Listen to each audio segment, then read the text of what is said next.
Hello, hello, my friends. AmyR here with Prairie Paper and Ink. Welcome back to my face, my card making space, and another Halloween card using newer products this time. Specifically, the Halloween House 3D embossing folder, which looks like nothing on screen.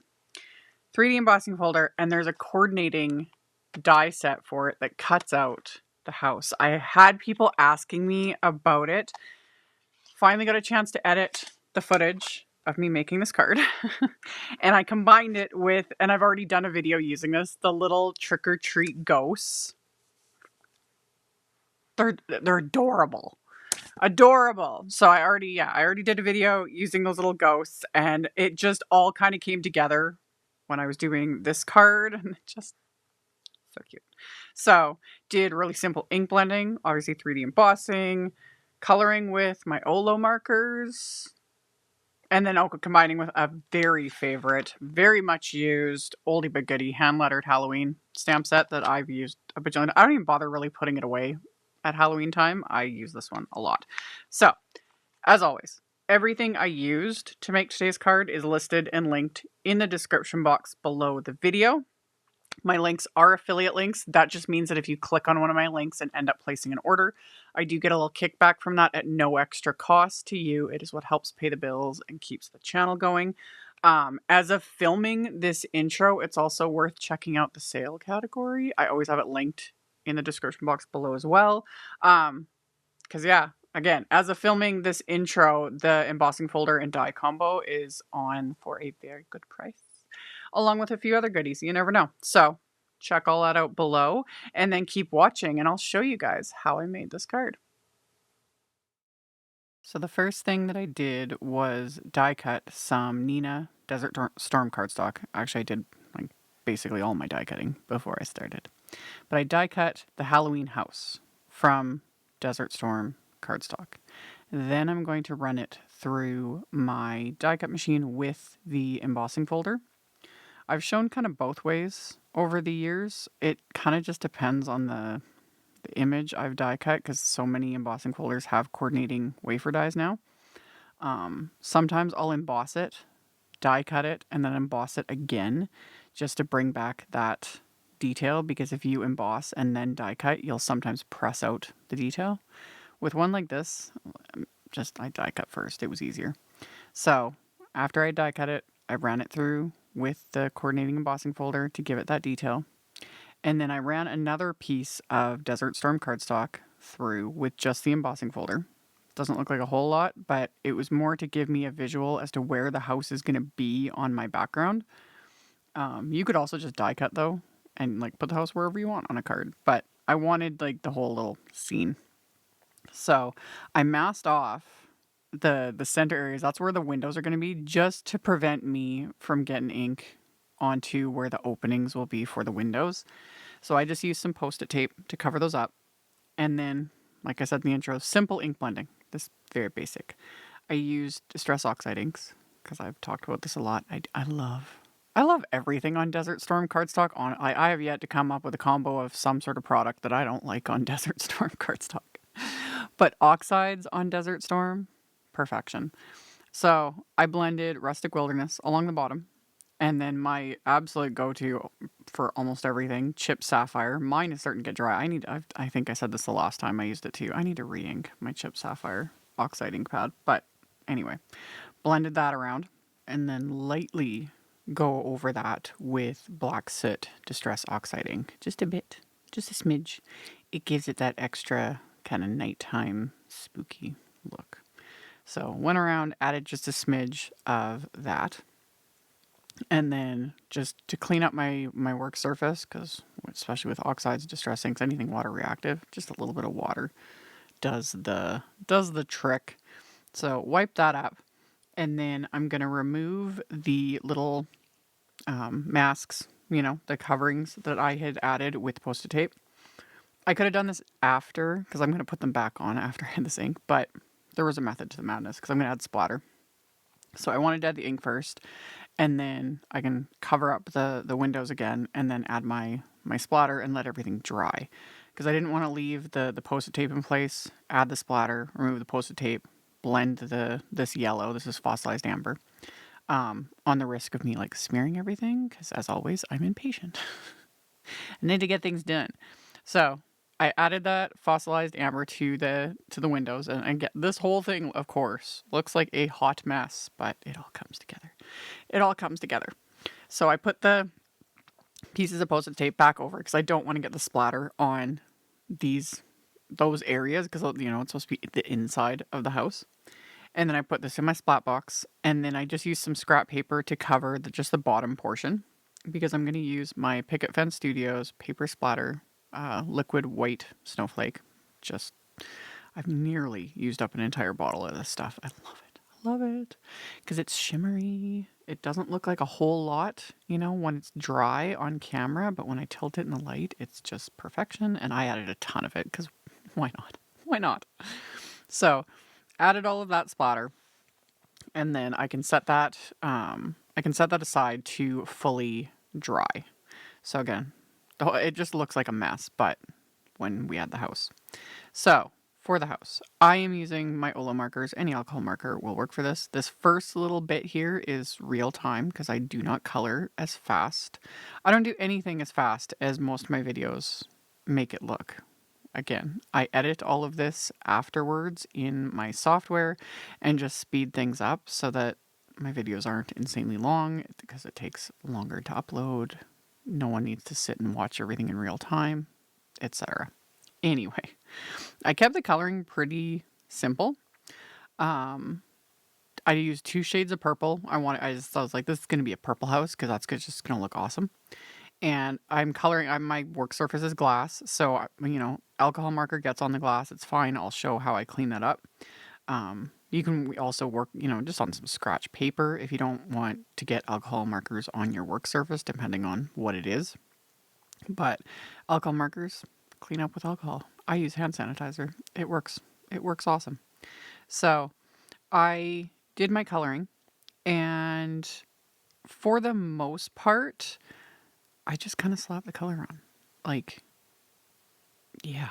I did the purple first because I was planning on doing, you know, the roof line and all the rest of the house technically black, which is just the darkest cool gray, and then the 1 shade lighter to give it a little bit more dimension.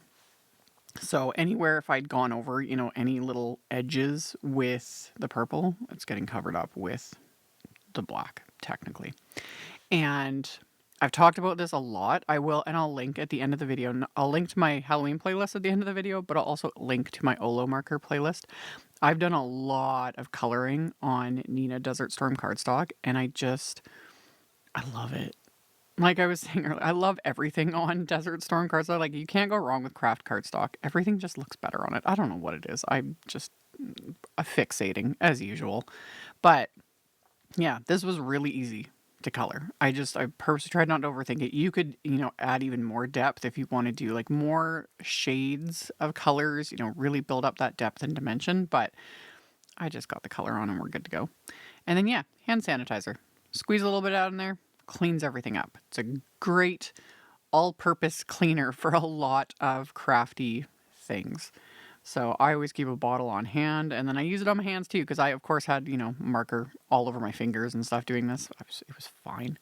And the other thing to mention, in case you haven't seen my other videos or me talking about the Olo markers, these are half markers. You connect them. Like when you get them, there's a little connector. You can connect them, so they're a normal human-sized marker. I just have been using them as half markers. It's just convenient for me right now, and it doesn't bother my hands, and I'm fine with it. I'm fine with it.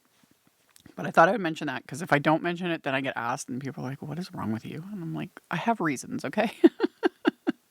Anyway, all the little accessories for the trick-or-treat ghosts, as well as the little pumpkins. Those little pumpkins are part of the Halloween house coordinating die set. All of that I die cut from scraps of just Neenah Desert Storm cardstock. Colored them in with the Olos. All the little ghosties, the smaller ones are also from the Halloween house, and I die cut those twice. And then the larger ones are the trick-or-treat ghosts. Those I die cut from scraps of white cardstock so that those would really pop on top of everything else. And then for the little ghosties, I added very pale, you know, blue, green, and blue, just to give them that little ethereal sort of look, you know? So added all of that to all these little die cut pieces. And then once they were all colored in, I'm going to assemble my little trick or treat ghosties. And this is where my reverse tweezers come in so very handy because some of these pieces are kind of small. But adding these, I had just as much fun this time as I did in the previous video I did using these. It's like once you start adding their little Halloween costumes, they're the just most ridiculously cute things. I don't know what it is. I don't know why, but like adding, you know, all of these little costumes to these ghosts just brings me joy. Especially like this silly little cat costume. Like, stop it. Seriously. How ridiculous is this? It's so cute. So, yeah, reverse tweezers, a little bit of craft tacky glue. This time I like tucked in so that they're actually holding their little, he's holding his little trick or treat bag. And then adhered the little pieces for the witch's hat here. And then I'm going to do the same thing with the broom, kind of push out that little portion where his little hand, you know, technically is. So he's holding the broom. And this time, with all of the little ghosts, I just kind of popped the little eyes out. That sounds horrible. But I just popped them out. The previous time I used these little guys, I like colored in the eyes with a black marker. But this time I just popped them out. It just worked, you know, without everything. It just kind of depends on my mood. So the background I trimmed down. It was a little bit larger than A2 size because I wasn't sure when I first started. And then I just trimmed it down to just straight up A2 size. So 4¼ by 5½. And then I adhered the house on top. And now it's all, you know, the background doesn't look like a hot mess anymore. So I adhered the house right on top with the craft tacky glue. And after I adhered it, I put it right back in my splat box. We're adding more splatter because, of course, like, is it a Halloween card without multiple types of splatter, especially black soot distress paint splatter? I'm actually running out. I've almost used up an entire bottle of black soot distress paint. Considering how much I splatter and how much I use this, so this bottle has lasted me, I'm not even kidding, years. I cannot remember when I bought this, but it was a long time ago. So, but I also have 5 million types of splatter, you guys know. Anyway, added all the splatter, immediately washed out my brush, wiped off my palette. Black soot distress, very pigmented, and especially distress paint. They are permanent when they dry, so make sure you clean things up. So after my splattering, I set that background aside to dry, and then I used the Handlettered Halloween set with the Trick or Treat sentiment was rather fitting for this scene. And I used my anti-static powder tool on the black scrap of cardstock. And I stamped the sentiment multiple times with clear embossing ink just to make sure I got a really good stamped impression, as well as, you know, a couple extra layers of the clear embossing ink. I've been talking about this more in recent videos. I find I get way better results if I just stamp it multiple times because there's more of that sticky ink sitting there to grab onto the embossing powder, and it just works. So after I poured on the detail white embossing powder, tapped off the excess, melted this with my heat tool, and then I'll use my microfiber cloth to wipe away or like buff away that excess anti-static powder. And then I'm going to use the coordinating wafer die to die cut the sentiment, and love. I think this one, like, for how many times I've used this stamp set, I don't think I've actually used this sentiment. I can't remember. I've also done a bajillion Halloween videos, so I don't remember anything at this point. My brain is mush. But I like how this wafer die cut around the sentiment and like even like popped out some of the inner bits. I was like, this is just perfection. So it's silly things like that just, I'm like, ooh, love. So now all I got to do is adhere all my little bits to make my scene. So I'm going to adhere my little ghosties from the Halloween house coordinating die set. And then I got my little pumpkins. I'm going to just adhere those around the little house here. And then my little trick-or-treat ghost characters, those I'm going to pop up with some thin foam squares just to give them just a smidge extra dimension. So I'm going to pop those into place and then adhere these little guys along the bottoms. They're, you know, they're on their little way trick-or-treating and just... serious. Again, I like how it's just, it's so cute. Like, stop it, you know? Anyway, pop those little guys into place, and then I'm just going to adhere the sentiment onto this card front. And then for my card base, I made that from Desert Storm cardstock as well. It's going to be a top folding A2 note card, so 4 1/4 by 5.5 inches. And I'm going to stick my card base into my MISTI. And I had like a rough idea, and then I completely changed my mind on what sentiments I was going to use. So I ended up going with the Great Big Halloween, which I love that large scripty sentiment. Love it. So put the card base into my MISTI and then lined up the big Halloween word. And then that I'm going to stamp with the Chip Sapphire Distress Oxide ink. And like I said, this is also where it was like very apparent that I need to re-ink this ink pad because it's, you know, I had to ink up the stamp a couple times. So stamped it with the Chip Sapphire.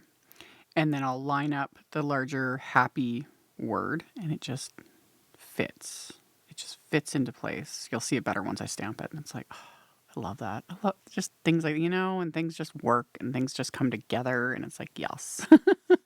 Same with the little ghosties. It's like it was all meant to be, even though these products were, you know, designed and released many years apart. So those extra little ghosties, I just adhered onto around the sentiment as well. And then that finishes off the inside of the card. And then I'm going to adhere the card front to the card base. And that's actually going to finish off this card completely. I decided not to add any other like bling, embellishments, anything. It was like, because it was just complete in my mind. You know, I've got the 2 types of splatter and the Ola marker coloring and the ink blending. And this just adorable little scene with these cute little trick-or-treat ghosties. And yeah. This was a lot of fun. I hope you guys enjoyed. As always, I very much appreciate you taking the time to watch my videos and hanging out with me. Like I mentioned in the intro, I'll have links to everything in the description box below. So if you just expand the description box, everything will be listed and linked there. And then I'll have links to those playlists that I mentioned. Those will be at the very end of the video in the end screen. So you can check those out if you are interested.